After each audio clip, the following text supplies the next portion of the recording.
They also called him a pedophile for no reason in a Discord call for something. I think it is fucked up what happened to PACKGOD though. It was going well for him as he managed to get sympathy. Just be called like a pedo for no reason. Like what the fuck? What am I supposed to do with that shit? Like what? Remember PACKGOD? His career is over now. So guys, I remember PACKGOD when he used to make like loud, obnoxious like diss tracks over people. Yeah, people would just like people would glaze the fuck out of this dude, saying, "Oh my god, you got dissed by PACKGOD, your career is over." They think this guy's Eminem, this fucker's Eminem, or like he's like literally he's put you out, like he literally takes you out. But I have not heard this name in a man, so. Himself one of the most hated internet figures for his cocky and disrespectful roasting lines. What the fuck am I? What the fuck if you don't get your eyes show speed, dried out weed, body built like an anal bead, headphone wire, deflated tire, farted in the mic and caught it fire. And now, with brands and sponsors gone, his estimated $4,000 a month earnings are a far cry from the estimated $58,000 a month that he used to earn at his peak, showing just how far he fell off career-wise in such a short time. My name's Ryan, and we'll explore how YouTuber PACKGOD built an empire of viral toxicity, somehow paid the price for it, and what he is up to now. Before turning into one of the most socially embarrassing internet figures, PACKGOD went by his real name Elias Lichten, and to say he had a meteoric rise to fame would be a massive understatement. He launched his main YouTube channel in August 2022, and almost instantly he found He just makes diss tracks, right? Huge success, skyrocketing to over 5 million subscribers in under just 2 years. Initially, his primary content format was built around popularizing live-streamed roast battles, where he delivered rapid-fire, nonsensical, and deeply aggressive insults aimed at random Discord users, popular e-girls, and members of the furry community. All this fucker would do is just blow out the fucking mic and just insult someone. People with like the mic going like past like the max volume, and it just like sounds like screeching nails on a chalkboard type shit.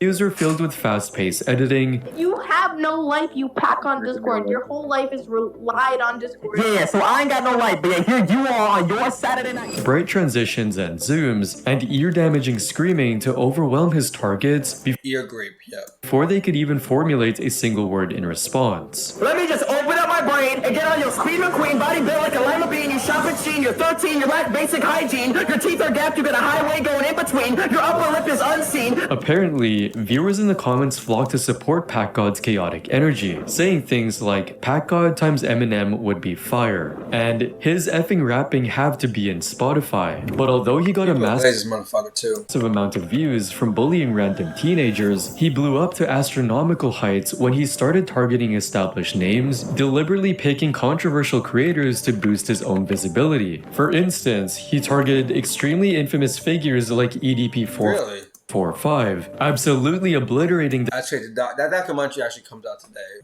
Them in voice calls that would be instantly clipped and shared across every major social media platform. I feel like he's this generation's Leafy is here, where he's just like that edgy, really obnoxious content. We just make fun of teenagers and like just like random YouTubers for no reason in order to be a dick and call that content. However, he didn't stop there,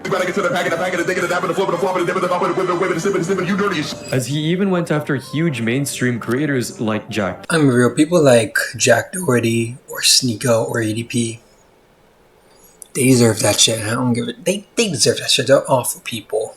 Like let's be real here. Let's keep it a buck. Do you feel bad for them? Because I don't. I know you don't. I know you don't give two damns. Doherty, Sniper Wolf, and even KSI. And things reached a whole new level when he ended up making a diss track on famous American YouTuber and part-time boxer Alex Wasabi, while publicly calling him out, which ended up getting over 1.4 million views. I guess we'll never know.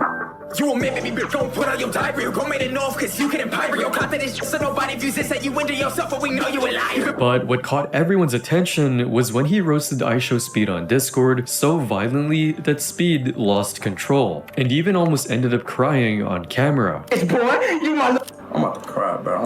I'm about to cry, bro. That shit's mad, bro. This marked his golden era, as his fanbase hyped up everything he produced. Every single video was guaranteed to hit the trending tab, consistently people glaze this motherfucker.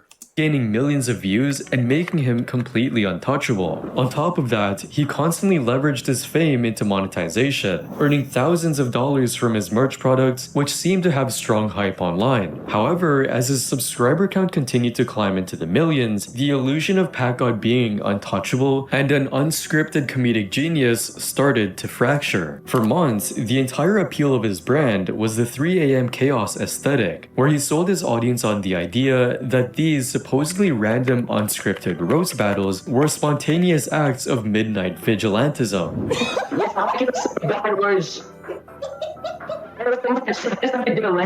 Your grandma's getting laid?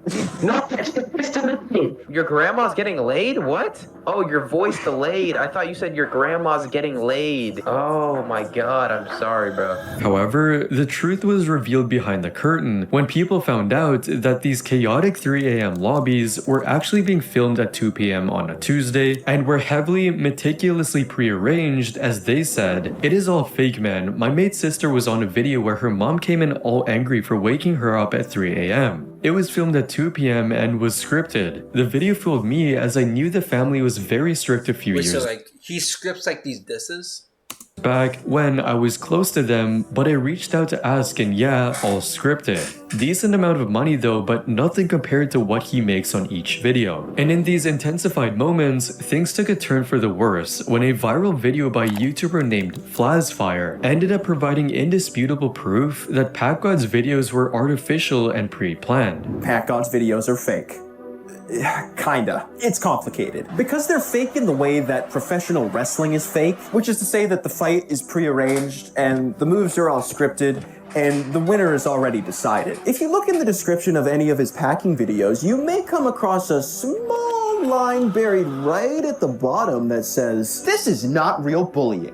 This is made for entertainment purposes only," which is code for this video is fake. This was the tip of the iceberg, as people were now assured that his content was fake. In the immediate So like the voice battle for actual speed now, that shit was scripted. It was not real. He probably paid speed. aftermath of the massive expose, people were left commenting things like, "I'm pretty sure his roasts are made specifically to make his viewers laugh. I mean, it works on me, I get a laugh when he pulls out a good one, hence why it's scripted to make sure that the viewer probably laugh at some point in his videos." His diss tracks are good though, and I also understand it's fake due to the fact that somehow everybody in his videos talks about him like some legend on YouTube that everybody is copying, but it's hard to make quality content without a script. However, even though the content was staged, it still allowed PACKGOD to generate a staggering $13,000 per month, which was enough for him to live a normal life. And so, despite all the backlash, he continued the roast to get views, so he tried making more videos following the exact same formula in an attempt to gain even more attention. However, everything can get boring if it's repeated too many times, and this time, people didn't It's seem like when you eat like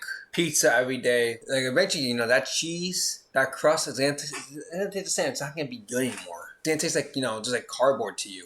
It's not gonna be good anymore. That's why you have to like mix up your diet once in a while. Once you do the same thing over and over again, people get bored to enjoy his videos as much, saying it was funny for a bit, but it got stale pretty fast. That's basically it. But while the Flazfire expose damaged his on-camera persona, behind the scenes, his reality was turning into a complete disaster, proving that his toxic behavior was not just an act for the microphone. It all started to crumble in 2022, when a catastrophic falling out occurred with his longtime co-creator, Leg. For 2 years, Leg and PACKGOD had built their digital footprint together, operating as a partnership. But suddenly, out of nowhere, Leg completely revoked PACKGOD's access to their joint channels, including their incredibly lucrative Spotify and SoundCloud accounts. I just want to talk to you man to man. I did not want to have to go about this way, but you genuinely leave me with no other choice since you blocked my number, removed me as a friend on Discord, and deplatformed me from every single account that I had spent the last 3 years growing and busting my ass off for. You're getting paid every single month for the music that I made, and you kicked me off the distro, kid. So now every single month, you will be getting payments from my music and not be giving me one dime. And the situation only got messier when he revealed on Twitter that Leg had allegedly tried to sell the highly popular Void and PACKGOD channels behind Elias's back. The asking price was a staggering $75,000, which PACKGOD responded to by saying, "Well, we all now know the reason all of this really happened was cause Leg was trying to sell both of the channels for $75K. This incident made people really upset as they supported PACKGOD and were enraged at Leg, saying the fact that PACKGOD actually sat down and handled this like a mature adult is actually really showing how Where's the catch? serious this is. And Leg's the type of person that doesn't do the work in a group project, but takes all the credit for himself. But instead of handling this situation privately or entirely through the legal system, PACKGOD saw an opportunity for content, as he managed to bring back fans under his support again through the beef. However, he decided to turn their beef into public entertainment by releasing a viral, highly aggressive diss track on Spotify, publicly calling out Leg, labeling him a thief, and repeatedly referring to him as a rat. Following the release, he managed to grab everyone's attention, including the popular commentator Penguin Zero, who ended up saying the following about the situation. Leg and his friends just didn't like PACKGOD and then cut him out without telling him anything, which obviously is fucked up and made PACKGOD mad. They also called him a pedophile for no reason in a Discord call for something. I think it is fucked up what happened to PACKGOD though. It was going well for him as he managed to get Can't sympathy just be called like a pedo for no reason. Like, what the fuck? What am I supposed to do with that shit? Like, what? from everyone. However, things took a darker turn when Leg responded with counter-accusations that allegedly exposed troubling details about PACKGOD's business practices, as he even dragged PACKGOD's girlfriend Maya Longo into the Oh, he brought your bitch into this shit. spotlight, revealing that they were allegedly exploiting the people working behind the scenes. And you were never paid or credited for it. Nope. So you reached out to PACKGOD's girlfriend and you also reached out to him and you got no response.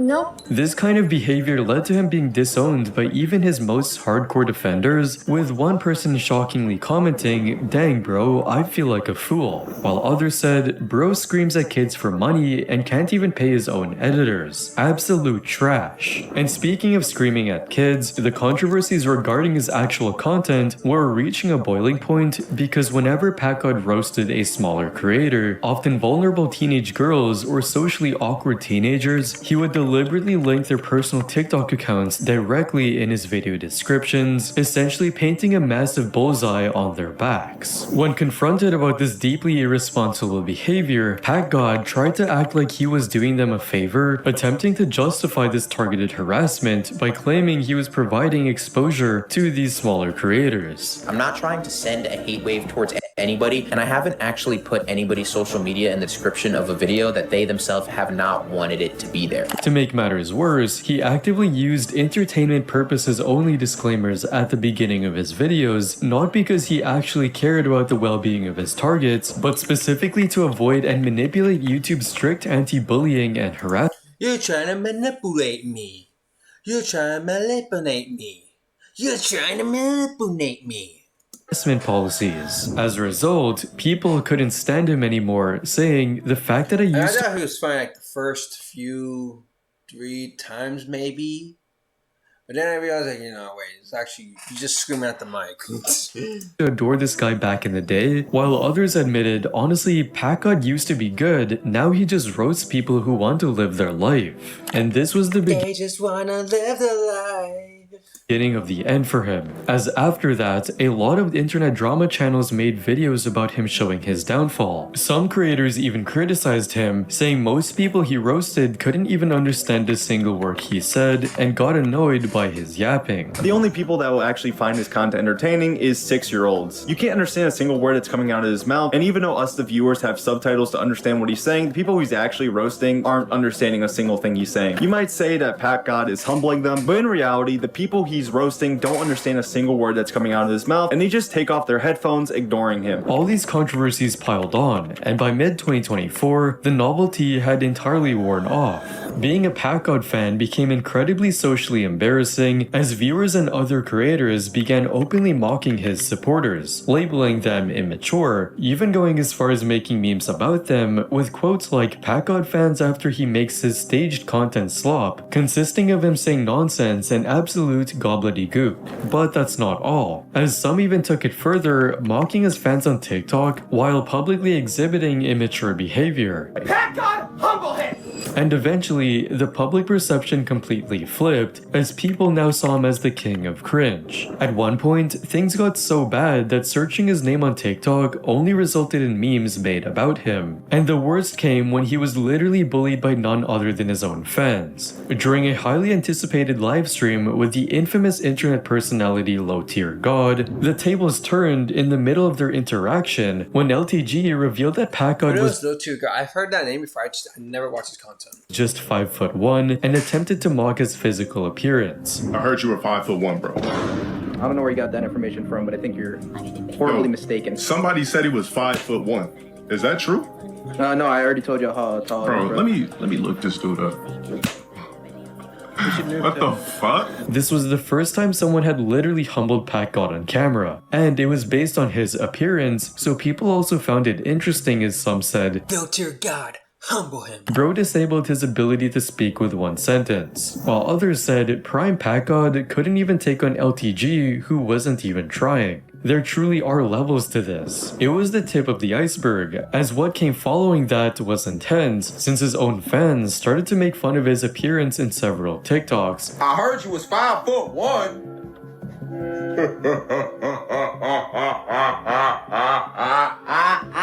And edits about him. I heard you were 5'1", bro. I don't know where you got that information from, but I think you're... It was the ultimate irony, since the man who made a living meticulously picking apart the physical flaws of strangers was now entirely at the mercy of the monster he created. Even though he uploaded videos of people mocking him on his official Twitter account and tried to even counter-mock them, this didn't help and eventually backfired, as his image— Bruh, the world's greatest humbler? Bruh, shut the fuck up. fans ended up making fun of him again, saying he didn't even deny it, and I'm taller than him, help. Even though he tried to fight back, you cannot out-troll an army of trolls that you personally trained. To make matters worse, YouTube finally caught up to his tricks. The platform's algorithm, prioritizing advertiser-friendly content, began actively suppressing his highly controversial, profane, and age-restricted videos. Without the algorithm pushing his videos to the front page, his reach was completely reduced, as graphs showed how badly he lost viewership traffic over the months. However, it wasn't just the views, as statistical data showed that he wasn't getting subscribers like before, as in mid-2024, he was getting 230,000 subscribers from his videos, which dropped to less than 10,000 in 2026. Fast forward to where we are today. As of June 2026, the PACKGOD empire is nothing more than a digital ghost town. His main YouTube channel, once the fastest growing hub of internet comedy, is now inactive, with no recent videos posted this year. But it isn't just his main channel, as his second channel, PACKGOD TV, also has no content uploads for over a year. But if you thought that was the lowest point he ever got to, you're wrong, because his financial collapse has been just as brutal. Back in his prime, his earnings were estimated at a massive $58,000 per month in early 2024, but his current earnings have completely plummeted, leaving him barely scraping by on just a few $1,000s a month today. However, it's not only his YouTube channels, as he also disappeared from other social media platforms. Like on Instagram, his last post was 12 weeks ago, showing him working out with the caption "built in silence," where people were seen being tired of him saying, "I don't want to beef no more," while others were still seen making fun of him saying, "Nah, he's actually 5'1", lol. On top of that, his Twitter account has a bio labeling him as the humbler, but it looks like he was the one who got humbled, as he hasn't posted there since 2024. If you like this video, you'll probably enjoy these next ones. So, yeah, it makes sense. You know, PACKGOD's just a loser who screams at the mic like, I don't want to do it because I don't want to, like, assault you guys like that.